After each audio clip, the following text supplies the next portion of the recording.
all kinds of things going on in the U.S. right now. Yesterday, GOP officials gathered around the table for the new administration's first cabinet meeting. It was dominated by a guy no one voted for.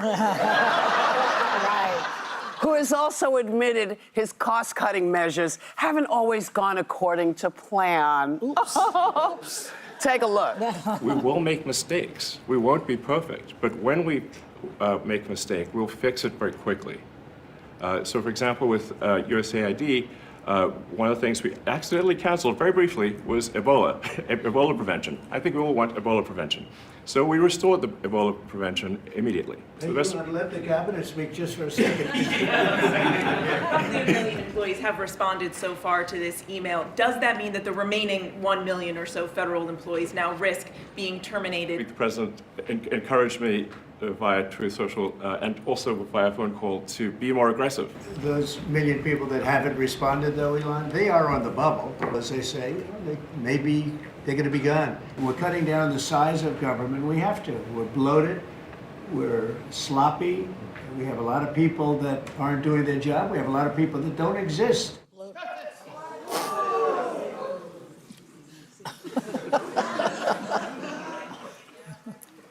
Did that meeting clarify anything for anyone, or was it overshadowed by the pissy power dynamic?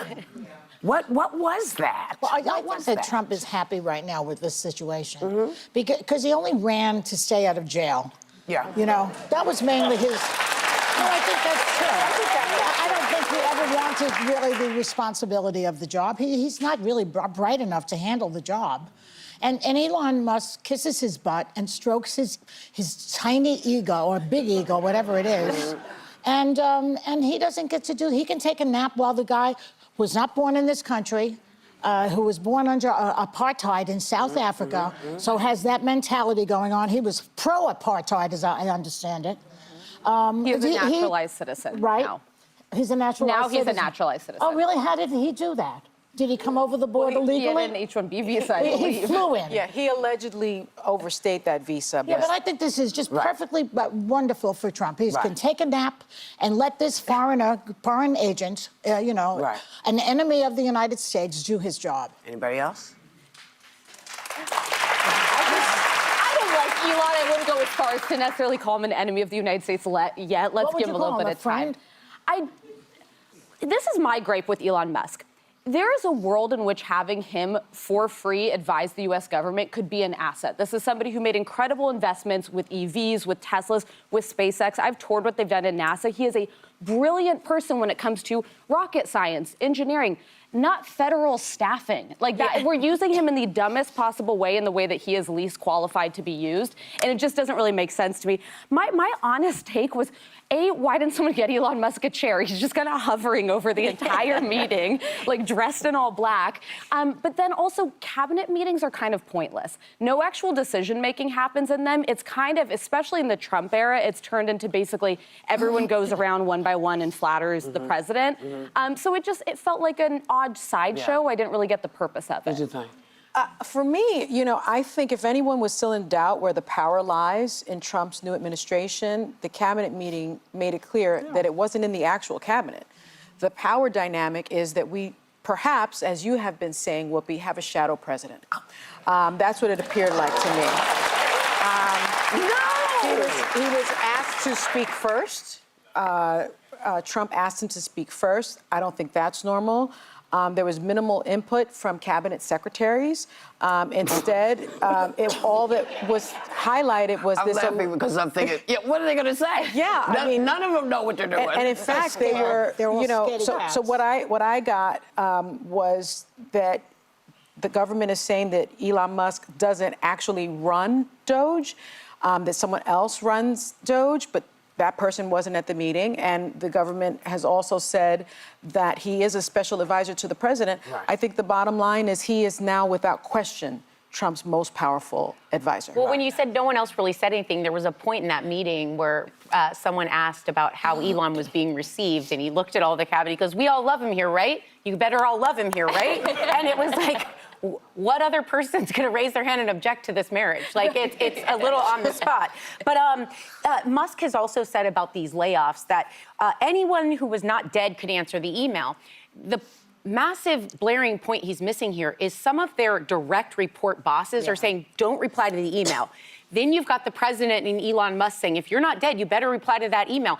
Everyone that's ever worked in any environment knows you don't put in writing things that can be used against you legally. Yeah. So I would never reply to that email until I had clear instruction, which has not been given to any of them. The other thing is, he mentioned Elon Musk in that quote, he said something about Ebola and how they accidentally laid them off and came back.